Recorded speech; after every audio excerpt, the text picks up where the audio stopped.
Estamos de volta e hoje a nossa viagem é diferente. Estamos gravando dentro de um templo da maçonaria, desvendando as verdades e os mitos dessa ordem secular.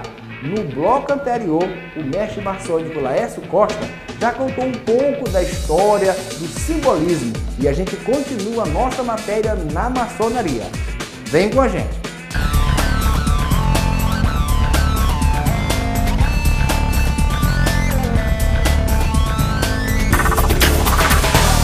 Vem com a gente! Eu acredito que esse tema da maçonaria é tão grande que uma matéria só não daria...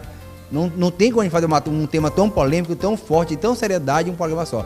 Eu queria que a gente viesse na semana que vem aqui, você falasse um pouco a história de cada um desses símbolos. Pode ser? Então tá aí, na semana que vem a gente vai retornar aqui, vou falar sobre cada um de cada símbolo, até porque tem muitas perguntas para fazer. A próxima delas é, por que o bode preto? Existe tanta lenda de bode preto, o que simboliza isso? Bem, o bode, na verdade, existem lendas sobre o bode. O que são lendas? Que lendas são estas? Primeiro, nós tínhamos um maçom que era um oficial de polícia e que foi mandado ser preso. E naquele tempo, senhores, não se tinha a quantidade de cachorro que tem hoje, cão de guarda. Então as pessoas usavam determinados animais, vários tipos de animais para ser cão de guarda, gansos, cavalos, bodes, porcos, enfim. O que disponia ele usava como cão de guarda. Então o cara tinha um bode preto. Foram prender, eram 2 soldados e uma ordenança. Quando pularam o muro, que viram o bode preto em cima deles, armaram o bode, aí começaram com essa lenda. Mas a de convir também a gente tem que analisar no aspecto mais religioso, que São Paulo Apóstolo, quando desceu para a Grécia, que viu o homem conversando no ouvido de um bode, perguntou por que falam no ouvido do bode aqui na Grécia. Aí disseram, porque o bode não fala nada para ninguém. E assim São Paulo instituiu na Igreja Católica o confessionário. E vejam só, os maçons aceitam essa história de bode, brincam com isso, mas vocês podem andar e rolar dentro da maçônia e não vão ver um bode. Agora, nos nossos jantares, tem um bode cozido, pode ter um churrasco de bode, aqui dentro vocês não vão ver bode nenhum. Agora, os maçons brincam em cima desse tema.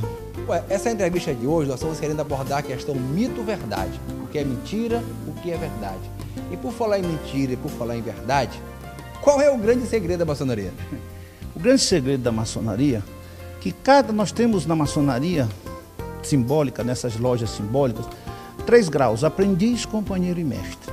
Nós temos nas lojas filosóficas mais 30 graus, que nós temos do 1 ao 33. Cada grau desse tem seus sinais, seus toques e suas palavras para que os irmãos se reconheçam a nível de mundo. Então, os maçons se reconhecem sem ser preciso falar. Ou seja, nós nos reconhecemos independente da língua que falamos. Aqui dentro, nós fazemos com que a Torre de Babel não exista. Nós nos reconhecemos pelos sinais, toques e palavras. Este é o que se chama de um grande segredo. Mas o maior segredo, em minha opinião específica, que gosto de estudar a maçonaria, é a questão, o volume de acervo e literatura que se dispõe sobre ela. Por mais que se leia, por mais que se estude, por mais que se conheça, nós sempre temos que entender que somos eternos aprendizes. A maçonaria ensina ao homem, desde o momento que ele inicia, que ele é convidado até no momento que ele vai para o Oriente Eterno. É esse o grande segredo. Recentemente, nós teremos uma eleição agora este ano. Nós teremos, a próxima, acredito que daqui a uns 3, 4, 5 meses, teremos eleição para o soberano grão-mestre. Ou seja, o principal cargo administrativo, o executivo da ordem a nível nacional vai ter eleições para ou a manutenção do que se encontra, que ele pode ser candidato à reeleição, ou a entrada de outro que também pleiteia. Hoje nós temos 2 grandes candidatos. Nós temos o atual grão-mestre, que é o nosso irmão Marcos, e temos também outro candidato, que é o irmão Mozarildo Cavalcante, que é o senador da República. Então nós vamos agora, a partir já desenvolvem campanha, já estão em campanha todos 2, e nós vamos escolher, é uma eleição direta, onde todos os obreiros de todas as lojas votam. Essa loja emite um documento dizendo quais foram os votos, em quem votaram, que vai para o Grande Oriente Estadual e este encaminha para o Grande Oriente Federal, que é em Brasília. Lá é apurado todos os votos e quem ganhar assume o primeiro malhete, que a gente diz assim, da potência maçônica Grande Oriente do Brasil, que tem sede em Brasília. E como é que é para esse maçom conciliar sua vida maçônica com a política? Pode um maçom ser político, um político ser maçom? Olha, existem várias pessoas, alguns que não concordam. Mas eu gostaria de ressaltar que, se nós formos entender, a maçonaria veio. Dom Pedro foi maçom, Visconde do Rio Branco foi maçom, vários presidentes da República foram maçom. Obama é maçom. A minha pergunta agora é bem direta. É verdade que a maçonaria tem pacto com o diabo? Não, vejam só. Se tem alguém que tem pacto com o diabo, não é a maçonaria, tá? Até mesmo porque nenhuma instituição faz pacto com o demônio. Fazem as pessoas. E existem as pessoas ruins. As pessoas ruins não estão aqui dentro. As pessoas ruins, existem pessoas, a maçonaria só tem excelência, não. Todas as instituições, todas as ordens, os organismos, os órgãos, que existem pessoas, nós temos os bons, os ruins. Então é muito importante. O que nós trabalhamos é para que o homem seja melhor. O demônio, na verdade, é uma ficção que se busca para justificar as coisas ruins que o homem faz. Olha, me perguntam por onde ando, senhoras me perguntam, esposa que são iniciadas em maçonaria, se tem que dar o filho para o demônio. O que acontece é que as pessoas ouvem falar, e vejam só, a ignorância é a mãe de todos os pecados, porque se você procura se informar, se você procura ler, procura saber realmente o que acontece, a gente evita de cometer muito gafe, de falar muita tolice, porque como é que a gente acha que homens que se reúnem para fazer o bem têm pacto com o demônio? Aonde é que o demônio faz o bem para quem? A maçonaria não tem nada com o demônio, tá? Por mais que queiram fazer ligação. Por exemplo, vou dar um exemplo. Eu não quero nem saber desta criatura. Não faz parte da minha convivência e nunca fará. Como eu digo isto, garanto que todos os meus irmãos assim o afirmam. Por que você tratou de preto? Porque o preto é uma cor isolante. O maçom se veste de preto não é porque tenha misticismo, não. O preto nem é cor, o preto é a ausência das cores. Quando no começo dos questionamentos eu falei para trabalhar o homem-eu, que é assim que o homem entra na maçonaria, nós nos isolamos de preto, deixamos as nossas mãos luvas brancas para poder trabalharmos internamente, porque a loja maçônica no seu espírito, egrégora, na egrégora que se pronuncia, que é egrégora, é a união das sensações, das emoções e dos espíritos dos homens que fazem essa reunião, se conecta, tá certo, com o universo via Gaia, é que aqui fica um espaço de luz. E aqui cada homem isolado dentro da sua roupa preta, que não é cor, é a ausência das cores, trabalha seu próprio eu em desbastar a pedra bruta e tentar ser um homem melhor para a humanidade. Você falou em homem. Existem mulheres maçônicas? Mulher pode estar na maçonaria? Pode. Se você hoje entrar nos famosos Googles da vida, você vai botar lá, maçoa. Você vai encontrar várias mulheres. Eu, por exemplo, fazendo pesquisa, encontrei um certificado de uma loja maçônica aqui de Itapecuru, de mulheres que Liberté, Igualité e Fraternité, proveniente direto do Grande Oriente da França.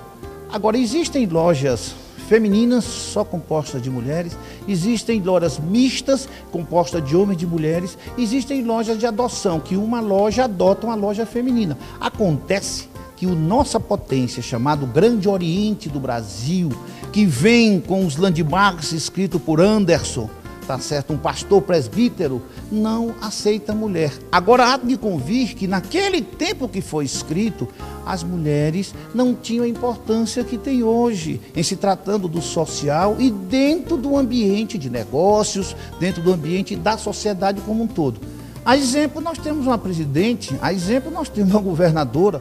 Laércio, eu quero agradecer muito você ter aceitado o nosso convite em falar essa questão de mitos e verdades da maçonaria. Eu sei o quanto é difícil falar sobre esse tema. E é justamente isso a minha última pergunta, né? Existe um pacto de sangue entre os maçons para não poderem falar, não poderem comentar? É feito, na verdade, esse pacto de sangue aqui dentro? E por que você decidiu hoje falar, quebrar um pouco esses mitos, essas histórias que inventam sobre maçonaria? Bem, do mesmo jeito que homens frequentam sociedades, homens frequentam a maçonaria. E cada homem tem características pessoais. Eu estudo, eu gosto de estudar maçonaria. Eu sou professor universitário. Então, os livros e o hábito de ler é a minha grande arma de trabalho, é meu grande instrumento de trabalho. Então, nós temos que entender que existem irmãos que são tímidos, irmãos que não gostam de ler tanto, irmãos que preferem ouvir do que ler. E nós sabemos que o homem só aprende pelos 5 sentidos. Não tem outra forma do homem aprender a absorver nada. Então, e é difícil de falar de maçonaria para alguns, mas não é para todos. Laércio, muito obrigado. E eu quero dizer para você que tem alguma pergunta para fazer sobre maçonaria, certo? Ou que quer convidar, Laércio, você topa também ir para instituições, a participar de debates, palestras, algum problema? Eu tenho uma palestra preparada, maçonaria sem dúvidas.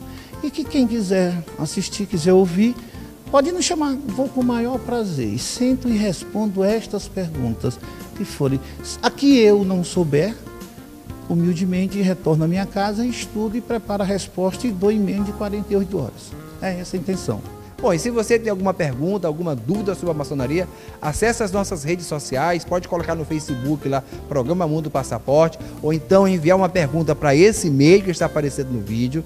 Você faz a sua pergunta que traz aqui para o Laércio. Na semana que vem nós vamos estar voltando para mostrar aqui o templo, todo esse simbolismo aqui dentro de um templo da maçonaria. E também, se você quiser levar o Laércio para a sua instituição, para a sua empresa, para o seu bairro, para falar sobre maçonaria também, acesse as nossas redes sociais, bote um inboxzinho, uma mensagem inbox, ou então passe um e-mail para a gente. Teremos o maior prazer em responder e de fato acabar com essas inverdades e com esses mitos que são comentados sobre a maçonaria. Muito obrigado e até a semana que vem. Estamos à disposição e agradecemos. Eu acredito que sempre que nós pudermos levar um pouco mais de luz, de conhecimento para as pessoas, cumpre-se o papel do mestre. É aquele que está à disposição de dar de si para quem quiser que queira.